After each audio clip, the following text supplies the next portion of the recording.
अस्सलाम वालेकुम, मेरा नाम कदस बट। इस वीडियो में आपके साथ मैं क्रिप्टो मार्केट की लेटेस्ट न्यूज़, अपडेट्स और साथ अपना तजिया भी शेयर करूंगा। आज हफ्ते का पहला दिन सोमवार है। इस हफ्ते की मेजर अपडेट्स के हवाले से आपको एक रिमाइंडर दूंगा, टोकन अनलॉक के होंगे और जो आपको मेजर मार्केट की न्यूज़ अपडेट्स हैं इस वीडियो में मैं आपके साथ शेयर करूँगा। सबसे पहले पिछले वीक 9 नवंबर को SEC और XRP की आपस में मीटिंग होनी थी। मैं उसको बड़ा क्लोजली वॉच कर रहा था। ओबियसली अगर आप XRP के इन्वेस्टर हैं तो आपका बराह रास्त इसकी अपडेट्स के साथ ताल्लुक़ है। जो मेरी तक अभी तक जो मैंने डिटेल इसमें लर्न किया है वो दोनों पार्टीज़ की जो आपस में बैठक हुई है उसमें डिसाइड ये हुआ है कि SEC विद इन 90 डेज़ यानी 9 नवंबर से अगले 90 दिन तक SEC जो है वो रेमेडीज़ रिलेटेड रिकवरीज जो है वो कंडक्ट करेगा। यानी अदालत के उस फैसले का एक हिस्सा जिसमें SEC समझता है कि XRP को फ़ाइन होना चाहिए, कोई रेमेडी कोई ना कोई देनी चाहिए, तो उस हवाले से SEC कोई प्रपोज़ल पेश करेगा। पूरी उम्मीद है कि इन दोनों पार्टीज़ के दरमियान विद इन 90 डेज सेटलमेंट हो जाएगी और अगर हो जाती है तो XRP का केस क्लोज शुड। उसके बाद XRP की प्राइस में जो एक XRP जो है दोबारा कॉइन बेस या इस तरह के टॉप जो एक्सचेंजेस हैं वहाँ पे लिस्टेड होगा तो XRP की प्राइस आपको पंप होती हुई नज़र आ सकती है। अगेन ये गारंटी नहीं है कि विद इन 90 डेज़ इनमें सेटलमेंट हो सकती है, लेकिन मोस्ट लाइकली ऐसा हो सकता है। अगर ऐसा होता है तो XRP इन्वेस्टर के लिए ये एक अच्छी न्यूज़ है, क्योंकि अगर ये नहीं होती 90 डेज़ में तो फिर ये साल हर साल ये सिलसिला जो है वो चलता रहेगा और जब तक चलता रहेगा XRP के ऊपर एक तरह की ये तलवार जो है लटकती रहेगी। ठीक है, मार्केट की अपडेट्स आते हैं इस हफ्ते में। जो मेजर अपडेट्स है, कल का दिन बहुत इंपॉर्टेंट है। कल के दिन कोइनबेस और बाइनांस के ऊपर टोकन के हवाले से अपडेट है। बाइनांस के प्लेटफॉर्म पे BIMX के नाम का टोकन ट्रेड होना है, जबकि कोइनबेस पे सोलाना और एवलांच की फ्यूचर ट्रेडिंग ऑन हो रही है। उसको आपने क्लोजली वॉच करना है। ऑलरेडी वैसे सोलाना अच्छा खासा पंप हो चुका है और एवलांच की प्राइस वीकेंड पे अच्छा खासा पंप की है, सैटरडे संडे। उस हवाले से अगर आप मुझे टेलीग्राम पे फॉलो कर रहे हैं तो मैं ऑलरेडी आपके साथ अपडेट्स वगैरह शेयर कर चुका हूँ। आप टेलीग्राम पे मुझे फॉलो करें। आज भी मैंने वीडियो बनाने से पहले घंटों पहले मार्केट की कुछ क्रिप्टो करेंसीज के हवाले से टेक्निकल एनालिसिस करके आपके साथ शेयर किया है। गो कि मेरा टेक्निकल एनालिसिस इतना एक्यूरेट नहीं होता, लेकिन जितनी भी मेरी सूझबूझ है इस हवाले से वो मैं आप दोस्तों के साथ शेयर कर दिया। उसके बाद कल ही के दिन मैटिक की बिग अनाउंसमेंट, इस हवाले से पिछले हफ्ते भी मैंने आपको अपडेट किया था। कल का दिन बहुत इंपॉर्टेंट समझा जा रहा है। सोशल मीडिया पर अगर आप फॉलो करें तो इसको लेकर के मैटिक के हवाले से एक बहुत बड़ी खबर पेश की जा रही है। इससे मैटिक के टोकन के ऊपर इम्पैक्ट हो सकता है। और लास्टली मैक्रो इकोनॉमिक देखा जाए, कल और परसों, कल CPI डाटा आना है और परसों मेरा ख्याल है PPI डाटा आना है और ये US का डाटा जो है मार्केट में वोलेटिलिटी क्रिएट कर सकता है। तो कल आपने इसको क्लोजली वॉच करना है। और इसके अलावा मेजर डेवलपमेंट जिसका मैंने पिछले वीक ही आपको बता दिया था कि SEC के पास एक ETF को अप्रूव करने की विंडो ओपन हो गई है और उस विंडो के क्लोज होने की लास्ट डेट 17 नवंबर है। 17 नवंबर यानी इस हफ्ते की जुम्मे को लास्ट डेट है। अगर SEC वो एप्लीकेशंस जिनकी जुम्मे के दिन लास्ट डेट है उसकी या तो अप्रूवल या डिले की, तो अगर अप्रूवल हो जाती है तो इट्स अ बिग न्यूज़। इसको बेस बना के मैं ऑलरेडी पिछले हफ्ते आपको बता चुका हूं कि मैंने बिटकॉइन के ऊपर ट्रेड लिया है। अपने कॉइन्स मैंने बाइनांस में शिफ्ट किए हैं। वहाँ की बाट ट्रेड के ऊपर मैं बिल्कुल टाइट रेंज पे 35,400 और 38,000 की टाइट रेंज के अंदर मैं फ्यूचर ट्रेड लगा के बैठा हूँ। अभी BTC की प्राइस पे अगर आप नज़र डालें, जब से मैंने फ्यूचर ट्रेड लगाई है BTC पे वोलेटिलिटी ना होने के बराबर है। चूँकि मैं बाय की साइड पे हूँ तो मुसलसल पिछले 3 दिनों से मैं वहाँ फंडिंग रेट पे कर रहा हूँ। बावजूद इसके कि मार्केट थोड़ा बहुत ऊपर नीचे है, क्योंकि जो मैंने ट्रेड सेट किया है, जितना मैंने ग्रेड वगैरह लगाई हैं, अगर तकरीबन $100 $150 प्राइस मूव होती है तो मेरी कोई ना कोई ट्रेड या बाय ट्रेड या सेल ट्रेड जो है वो एक्टिव होगी। इतनी ट्रेड्स मेरी एग्जीक्यूट होने के बावजूद फंडिंग रेट की वजह से मेरा कोई ऐसा प्रॉफिट नज़र नहीं आ रहा। ये मैं आपको अपनी स्ट्रेटजी लास्ट वीक भी बता दी थी कि इस तरह आप अपने कॉइन्स के ज़रिए ट्रेड करके अपने कॉइन्स में इजाफा कर सकते हैं। और उसके अलावा जुम्मे ही वाले दिन अगेन US गवर्नमेंट के शट डाउन होने के हवाले से खबरें हैं। लास्ट टाइम भी इस तरह हुआ था चंद हफ्ते या महीने पहले की बात है, यूएस गवर्नमेंट ने ये जो टेंशन थी उसको कर लिया था। अभी फिर दोबारा कहा जा रहा है कि 17 नवंबर की बहुत इंपॉर्टेंट डेट है। इस डेट में जो भी फाइनेंशियल क्राइसिस हैं यूएस गवर्नमेंट को, अगर वो रिजॉल्व नहीं होते तो यूएस गवर्नमेंट जो कुछ ऐसे शोबाजात जो कि गैर ज़रूरी हैं वो शट डाउन हो जाएंगे, उसके ऑपरेशंस वगैरह। तो ये इसको भी आपने क्लोजली वॉच करना है। अच्छा, बीटीसी की प्राइस है सच मैं आपको बता चुका हूँ, ऐसा कुछ डिस्कस करने के लिए नहीं है। नेक्स्ट कोई ना कोई न्यूज़ इवेंट चाहिए बीटीसी की प्राइस को पंप और डंप होने के लिए, और कल का इवेंट है सीपीआई, शायद वो मार्केट में इम्पैक्ट छोड़े, या जुम्मे तक मार्केट आपको इसी तरह मूव होती हुई नज़र आ सकती है अगर कोई डेवलपमेंट नहीं होती सीपीआई से हट के। तो ठीक है, इसको आपने क्लोजली वॉच करना है। जेपी मॉर्गन की एक मैं ओपिनियन आपके साथ शेयर करना चाहता हूँ। वो कहते हैं जी, जेपी मॉर्गन जो बैंक है उनका मानना है कि जो ईटीएफ के हवाले से मार्केट में एक तरह की हाइप है वो ऐसे रियलिस्टिक नहीं है। इनके बकौल कि अगर बिटकॉइन का स्पॉट ईटीएफ अप्रूव हो भी गया तो नया पैसा मार्केट में नहीं आ रहा। उस हवाले से उन्होंने कनाडा के ईटीएफ की अप्रूवल दिया। उन्होंने कहा जी कि ऑलरेडी कनाडा यूरोप में ईटीएफ हैं, तो क्या उन ईटीएफ की वजह से मार्केट में नया पैसा आया? नहीं, वो उनका मानना यह है कि नया पैसा नहीं आएगा, बल्कि जब इस ईटीएफ की वजह से प्राइसेस हो रही हैं पंप, इस पंप में जो बिटकॉइन का ओल्ड इन्वेस्टर है वो मार्केट से एग्जिट ले रहा होगा, जबकि ईटीएफ का जो पैसा है यानी जो नया पैसा आएगा वो एक्चुअली पुराना बिटकॉइन इन्वेस्टर जो है वो नए बिटकॉइन इन्वेस्टर, यानी इन्वेस्टर चेंज होगा, नया पैसा नहीं आएगा, ये उनका थाट है। जबकि जो बिटकॉइनर्स हैं वो ऐसा बिलीव नहीं करते। ये मैं माइकल सेलर के हवाले से आपको रिपोर्ट करता हूँ। इन्होंने कहा जी कि बिटकॉइन की प्राइस अगले 12 माह के अंदर यानी एक साल के अंदर 10 टाइम बीटीसी की प्राइस का वो इंक्रीज़ देख रहे हैं। आई डोंट नो इसके पीछे वजह ओवरऑल जो इस वक्त मार्केट में सेंटिमेंट्स बने हुए हैं उसकी बेस पे है। अगर ऐसा होता है तो बीटीसी की प्राइस $7,90,000 तक जा सकती है, ये अगर इफ़ एंड बट्स के साथ है। और इसके अलावा इस साल के आगाज़ से लेके अभी तक क्रिप्टो मार्केट ने तकरीबन 60,000 मिलियनेयर में इजाफा किया है, और अभी इस साल के 2 माह बाकी हैं, और अभी ये बुल जो फेज़ है उसका बिल्कुल फेज़ 1 है। यू कैन इमेजिन कि जब ये जो बुल रन स्टार्ट हो चुका है, ये बुल रन जब अपने पीक पे होगा तो कितने हज़ारों लाखों जो हैं दुनिया भर में मिलियनेयर जो हैं वो क्रिप्टो मार्केट पैदा करेगी। ठीक है, अब मार्केट की कुछ अपडेट्स की तरफ आते हैं। सेलेसिया की प्राइस ने टोकन ने सरप्राइज़ किया। टोकन ये वाला सेलेसिया का मैंने एयर ड्रॉप क्लेम किया था, आपके साथ शेयर किया था। कुछ $634 के मुझे फ्री टोकन मिले थे। मैंने कोई $2.15 पे वो टोकन मार्केट में सेल कर दिए थे। फिर उसके ऊपर मैंने बाट रे लगा के कोई मेरा ख्याल है कुछ $40-50 या $100 मजीद अर्न कर लिए थे। अगर मैंने वो token air drop token hold किए होते तो इस वक्त मेरा जो एयर ड्रॉप है वो तकरीबन $2,000, ये पाकिस्तानी 5 लाख से ज़्यादा की अमाउंट बनती है। मेरे दोस्तों भाइयों, एयर ड्रॉप मैं बार बार रिपीटेडली आप लोगों को कहता हूँ कि एयर ड्रॉप के हवाले से जब भी मैं आपके साथ कोई इन्फॉर्मेशन शेयर करता हूँ तो उसको टेकन फॉर ग्रांटेड ना ले। इनमें वाकई ज़रूरी नहीं कि हर एयर ड्रॉप में कोई जान होती है, लेकिन यू डोंट नो कि किसी में भी आपका तुक्का लगे तो आपके ये पैसे अच्छा इसमें एक आप ये भी आपके साथ थॉट शेयर, ज़रूरी नहीं कि हर एयर ड्रॉप की वैल्यू टोकन की जो है वो बढ़े। अब इसकी सेलेसिया की प्राइस क्यों पंप हो रही है?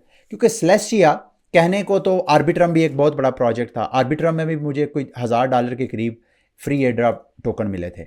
अब अगर मैं आर्बिट्रम का टोकन जो है वो होल्ड करता तो आर्बिट्रम के टोकन की प्राइस तो पंप नहीं हुई। इसकी सेलेसिया के जो टिया टोकन है इसकी प्राइस क्यों पंप हुई है? क्योंकि आर्बिट्रम एक उस नैरेटिव का टोकन था जो ऑलरेडी मार्केट में पॉपुलर था, यानी ऑप्टिमिज्म रोलअप्स जो थे इथीरियम के रोलअप्स ऑलरेडी उसका नैरेटिव मार्केट से पैसा कैप्चर कर चुका था। सेलेसिया की प्राइस इस वजह से पंप कर रही है, जो मेरी अंडरस्टैंडिंग है, क्योंकि ये एक अलग नैरेटिव मार्केट में लेके आए हैं मॉड्यूलर ब्लॉकचेन्स का। तो मॉड्यूलर ब्लॉकचेन का इस वक्त ये लीडिंग प्रोजेक्ट समझा जाता है। इस वजह से पहले इसकी प्राइस इस वजह से पंप नहीं की, जाहिर बात है लोगों को एयर ड्रॉप मिले थे, तो जिसने भी सरमायाकारी करनी थी वो इंतज़ार कर रहा था कि ये जो एयर ड्रॉप वाले फ्री मनी वाले हैं कब मार्केट में डंप करके तो आउट होते हैं। जैसे ही आउट हुए हैं और मार्केट में पैसा है और इसकी प्राइस जो है अब आपको $5.97 ऑलमोस्ट $6 तक इसकी प्राइस जो है वो पंप हो चुकी है। ठीक है, फाइलकॉइन पंप कर रहा है, कॉस्मोस पंप कर रहा है। ओवरऑल मार्केट थोड़ा बहुत आपको करेक्शन भी करती नजर आ रही है, लेकिन कुछ आल्ट कॉइन्स ऐसे हैं जो अच्छा खासा गेन करते हुए आपको नजर आ रहे हैं। अब आते हैं इस हफ्ते की मेजर 3 टोकन्स अनलॉक हैं। एप कॉइन की 23 मिलियन टोकन इनका अनलॉक होना है, 4% से ज़्यादा की इनकी सप्लाई है। इसी तरह ओएसिस नेटवर्क का रोज जो टोकन है उसकी भी ऑलमोस्ट 4% टोकन अनलॉक होना है, और वो होना है जाके जी 18 नवंबर को। इसके अलावा साइबर, इन तीनों के हवाले से ट्रेडिंग स्ट्रेटजीज़ में मैंने अपने टेलीग्राम जो चैनल है वहाँ पे शेयर कर दी हैं। अगेन जैसे मैंने आपको कहा, मैं कोई प्रोफेशनल ट्रेडर नहीं हूँ। वहाँ पे फंडामेंटल्स और महदूद सा मेरा जो टेक्निकल नॉलेज है उसकी बेस पे मैंने आप लोगों को पेपर ट्रेडिंग और टेस्ट ट्रेडिंग के लिए सिग्नल्स वगैरह दे दिए हैं। आप वहाँ पे मुझे अगर फॉलो करें तो आपको सिग्नल मिल चुके होंगे। अच्छा, अब आते हैं सीडीफाई का मैं एक तो एम्बेसडर भी हूँ और मैं इन्वेस्टर भी हूँ। मैं सन 2021 से इन्होंने मेरे चैनल पे प्रमोशन करवाई थी, और उन्हीं के प्रमोशन के पैसे मैंने प्रोजेक्ट को स्टडी किया, लॉन्च पैड को। मैंने समझा यार लॉन्च पैड जो हैं ये इंक्यूबेटर होते हैं और इनके ऊपर इन्वेस्टमेंट करना जो है वो बेस्ट है। तो मैंने इन्हीं के जो पैसे थे उन्हीं को मैंने इन्वेस्ट किया, कुछ थोड़े से मैंने और डाले। फिर जो मैंने तकरीबन $3000 की इन्वेस्टमेंट की थी ओवरऑल, अचानक सीडीफाई का जो एस फंड टोकन है उसकी प्राइस $10 तक चलेगी, यानी $3 से $10 गई।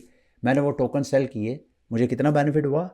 ये मैं बुल फेस, पिछले बुल फेस की बात कर रहा हूँ। मुझे $7000 का सिर्फ इस टोकन की प्राइस पे मुझे प्रॉफिट हुआ। फिर उसके बाद प्राइस जब नीचे क्रैश हुई, ओवरऑल मैंने इसमें अभी मेरे पास 5000 से ज़्यादा एस फंड टोकन जो है मैंने होल्ड किए हुआ है। अभी ये बिल्कुल बुल मार्केट का स्टार्ट है। चंद हफ्ते पहले मेरे से किसी ने पूछा, अगर मैं आपको चार्ट पे दिखाऊं, मेरे से किसी ने पूछा जब इसकी प्राइस तकरीबन कोई 60-65 के करीब थी। आप में से जिसने मेरे से सवाल किया होगा वो मुझे सुन रहा होगा। मुझे उसने पूछा कि क्या एस फंड में मुझे सरमायाकारी करनी चाहिए या नहीं।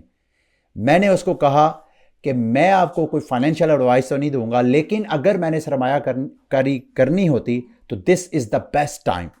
और उस बंदे ने, अगर आपने सरमायाकारी उस रेंज में की है 60 सेंट पे, इस वक्त प्राइस जब मैं वीडियो रिकॉर्ड कर रहा हूँ $1.41 के ऊपर है, और पिछले एक माह से इसकी प्राइस 150% पंप हो चुकी है।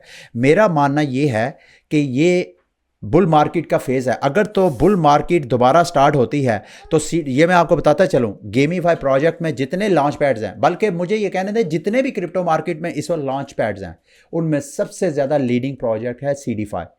तो मैं ये समझता हूं अगर थिंग्स आर नॉर्मल इसी तरह चलती हैं तो सीडीफाई का टोकन दोबारा मैं $10 तक जाते हुए देख रहा हूं। एक तो मैं इनका एम्बेसडर हूं, ठीक है, मेरी आपने किसी मालूमात को आपने फाइनेंशियल एडवाइस नहीं लेना, इसकी बेस पे मैं आपको डिस्क्लेमर दे रहा हूं। दूसरा, मैं खुद इन्वेस्टर हूं, मेरी जो ओपिनियन है वो बाइस भी हो सकती है। तो मुझे ऐसे लगता है कि दोबारा ये एटलीस्ट दोबारा अपने, इन केस के इसी तरह बुलिश मोमेंटम रहता मार्केट का, तो ये दोबारा अपनी पीक तक जा सकता है जो कि $17-18 तक भी है। ये कब होगा आई डोंट नो, जब भी होगा। मैं तो खुद इसका इन्वेस्टर हूं, तो मैं इसके बारे में लॉन्ग टर्म बुलिश हूं, ठीक है। अब मार्केट की दीगर अपडेट्स की तरफ आते हैं। पैनकेक के टोकन भी काफ़ी पंप किया पिछले चंद दिनों में। अभी भी मुझे ऐसे लग रहा है कि इसमें पोटेंशियल है, क्योंकि इस माह के एंड तक इन्होंने कुछ अपनी डेक्स के हवाले से कुछ अपडेट्स वगैरह करनी है। तो जब तक वो अपडेट्स वगैरह नहीं होती तो मैं अभी भी समझता हूँ कि केक कॉइन में आपको वोलेटिलिटी नज़र आएगी, ऊपर जाता नीचे जाता आपको नज़र आएगा। केक कॉइन के हवाले से आपको याद होगा, मैंने जब इसकी प्राइस अपने लोएस्ट पे थी तो मैंने आपको मशवरा दिया था कि cake coin is the best coin. इसमें अगर आप करना चाहें तो कर सकते हैं। अगर बाइनांस का इकोसिस्टम सर्वाइव करेगा तो आपको केक कॉइन में इन्वेस्टमेंट अच्छा खासा रिटर्न दे सकती है। उम्मीद करता हूं मेरी इस सजेशन भी, मेरी ये वाली सजेशन भी आप लोगों के काम आई होगी। अच्छा, इसके अलावा आर्बिट्रम ने अपने जो टोकन अपने इकोसिस्टम में डिवाइड करने थे वो अब डिवाइड कर दिए हैं। तो तकरीबन जितने उनके इकोसिस्टम में डेक्सेस थे, जो प्रोटोकॉल्स थे, अब उन्होंने उन आर्बिट्रम टोकन्स को अपनी कम्युनिटी के साथ शेयर करने की अनाउंसमेंट की है। ये वेला एक्सचेंज ने भी get ready for an action इन्होंने ट्रेडिंग कंपटीशन अरेंज करवाया जिसमें से वो 90,000 आर्बिट्रम टोकन जो है वो प्राइस में अपनी कम्युनिटी को ऑफर करवाएंगे। इसी तरह जो आर्बिट्रम चेन के दीगर प्रोटोकॉल्स हैं जिनको आर्बिट्रम के टोकन्स मिले हैं वो भी इसी तरह। तो in by saying this, in other words, Arbitrum की जो इकोसिस्टम है वो अब आहिस्ता आहिस्ता आपको इन अगले चंद दिनों में आपको उसमें हाइप नज़र आएगी। ठीक है, आर्बिट्रम के हवाले से मैंने पिछले वीक आपको डिटेल डिस्कस भी किया था। पॉलीगॉन के हवाले से खबर है जी, बहुत इंपॉर्टेंट, स्टार्ट में भी शायद मैंने आपको बताया था, 14 तारीख कल का वेट कर रहे हैं, कल क्या ये अपडेट करते हैं। ठीक है, एवलांच का मैंने आपको बताया था। एक तो एवलांच की चीज़ें जो मैंने खुद लर्न किया है कि इथीरियम की तरह एवलांच की चेन में भी बर्निंग का मैकेनिज़्म है। फ़र्क सिर्फ यह है कि इथीरियम की जो गैस बर्निंग है, चूँकि वहाँ पे ट्रांजैक्शन फ़ीस ज़्यादा होती है, तो एवलांच में तो ना होने के बराबर है। तो बहरहाल एवलांच पे 100% जितनी ये ट्रांजैक्शन फ़ीस होती है ये बर्न कर देते हैं। इससे एवलांच की जो सप्लाई है ओबियसली उसके ऊपर इसका इम्पैक्ट होगा। दूसरा, इनके वैलिडेटर की मिनिमम जो रिक्वायरमेंट है 2000 एवेक्स टोकन है। तो कोई बंदा भी इनका अगर वैलिडेटर बनना चाहता है तो वो 2000 टोकन लेकर स्टेक करेगा तो वैलिडेटर बनेगा। ये पिछले चंद दिनों हफ्तों में एवलांच के वैलिडेटर में 100 से ज़्यादा इजाफा हुआ है। इसी वजह से आपको एवलांच की प्राइस जो है वो बढ़ती हुई नज़र आ रही है। और ख़बरें हैं कि 1700 मज़ीद सबनेट्स हैं जो कि एज अ वैलिडेटर अप्लाई कर सकते हैं, और अगर करते हैं तो एवलांच की प्राइस मज़ीद जो है वो पंप कर सकती है। डिपेंड करता है मार्केट का मूड कैसा है। अगर बुलिश हुआ तो एवलांच की प्राइस मज़ीद पंप होती हुई आपको नज़र आ सकती है। अच्छा, बैंकर प्रोटोकॉल के हवाले से एक तरह का रग पुल की तरह का सिस्टम हुआ। ये वीकली चार्ट मैंने खोला, अगर मैं डेली चार्ट खोलूँ तो आप देखें पिछले मुसलसल 8 नवंबर से जो बैंकर का टोकन है BNT, इसकी प्राइस मुसलसल पंप होती हुई आपको नज़र आ रही है। लेकिन आज अचानक इसकी प्राइस एकदम क्रैश किया, $195 से डंप होके इस वक्त जब मैं वीडियो रिकॉर्ड कर रहा हूँ ये तकरीबन 88 सेंट के ऊपर ट्रेड हो रही है। वजह क्या बनी? इन्होंने प्राइस पंप क्यों की? ओवरऑल एक तो बुलिश सेंटीमेंट थे मार्केट के, दूसरा ये एक प्रपोजल थी। इस प्रपोजल जिसने पेश नहीं उसने कहा जी कि बैंकोर के पास तकरीबन इथीरियम पड़ा हुआ है 1800 के करीब, तो इनमें से वीकली बेसिस पे इथीरियम जो है 32 के करीब, 32 इथीरियम का मार्केट में सेल करें, BNT उठाएं और उसको बर्न कर दें। ये प्रपोजल थी और ये वीकली एक पूरा शेड्यूल पेश किया गया था साल 2023, साल 2024 तक का, इवन साल 2025 तक का भी प्लान था। लेकिन इस प्रपोजल की पहले हाइप थी, लेकिन आज ही उसका फाइनल रिजल्ट आना था और फाइनल रिजल्ट ये आया कि सिर्फ 2.28% जो इसके वोटर्स हैं उन्होंने इस प्रपोजल के हक में वोट किया है। बाकी 67% ने वैसे ही अब्सटेन किया, यानी उन्होंने पार्टिसिपेट ही नहीं किया, और अगेंस्ट ने ऑलमोस्ट 30% इसके अगेंस्ट गया। तो इस मेरा ख्याल है इस प्रपोजल की वजह से BNT का टोकन जो है वो डंप कर रहा है। अच्छा, इसमें अगर आपने बैंकोर में इन्वेस्टमेंट नहीं की है, और मेरा मानना यह है कि it is the best time, यहाँ पे आप स्पॉट में बैंकोर के BNT टोकन में यहाँ पे इन्वेस्टमेंट कर सकते हैं। जितना इसने गेन किया था पिछले हफ्ते वो सारा पुल बैक हो गया, सारी उसकी करेक्शन हो गई है। तो यहाँ पे अगर आप बाई करेंगे, एंड मुमकिन है मार्केट जब रिकवरी करती है तो ओवरऑल जब सारी मार्केट रिकवरी करेगी तो BNT टोकन भी रिकवर करेगा और आपको यहाँ से अच्छा खासा प्रॉफिट मिल सकता है। ठीक है, आवे के अगर आप टोकन होल्डर हैं या वैसे बारोइंग लैंडिंग करते हैं तो इनकी सर्विसेज जो है एक सिक्योरिटी वल्नरेबिलिटी की वजह से पॉज कर दी गई थी। खबरें हैं कि अब वो दोबारा रिज्यूम कर दी गई हैं, आप इसको यूज़ कर सकते हैं। और इसके अलावा लास्ट में मैं आपको कहूँगा BNB के टोकन के हवाले से, BNB ने कोशिश की है अपनी इस रेजिस्टेंस को ब्रेक करने की। अगर ये रेजिस्टेंस $260 की प्राइस ब्रेक कर जाती है BNB की प्राइस, तो BNB की जो डिसेंडिंग प्राइस एक्शन था वो इनवैलिड होके प्राइस जो है वो बुलिश एक तरह का प्राइस एक्शन स्टार्ट हो सकता था। लेकिन सैडली BNB की प्राइस 260 पे, ये देखें यहाँ पे अगर आप देखें तो मसलसल 2-4 दिन ट्राई करती रही है इस रेंज को ब्रेक करने की, ये रेंज ब्रेक नहीं हुई। अब इस सूरत हाल में टेलीग्राम में मैंने आप दोस्तों से शेयर किया है कि अगर आप बॉट ट्रेड लें तो BNB पे बेस्ट अपॉर्चुनिटी है आपको। आप हाईएस्ट प्राइस रखें $260 और लोएस्ट प्राइस रखें $230 और इस ऑटो पायलट को छोड़ दें। ये ट्रेड ऊपर नीचे जाती जाएगी और आपके लिए पैसे प्रिंट करती जाएगी। मशवरा आपको ये दूंगा कि आप BNB की ट्रेड KuCoin के ऊपर लें। उसकी वजह यह है कि अगर आपकी इस रेंज से मार्केट बाहर चले जाती है, ऊपर चले जाती है या नीचे, तो आप दोबारा अपनी इस रेंज को चेंज कर सकते हैं।